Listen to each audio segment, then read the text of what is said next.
Spandisfunksies kan produktiwiteit en moraal belemmer, maar strategiese intervensies kan hierdie uitdagings verminder.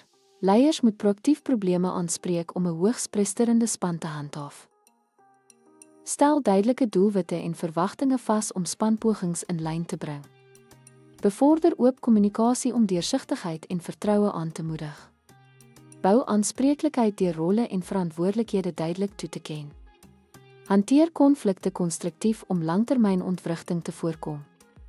Moedig samewerking en inklusiwiteit aan om silo's binne die span te verminder. Verskaf deurlopende ondersteuning en opleiding om spanvaardighede en dinamika te verbeter. Deur disfunksies vroegtydig aan te spreek, kan spanne meer effektief en samehangend funksioneer. 'n Goed gestruktureerde benadering bevorder langtermyn sukses en harmonie binne die span.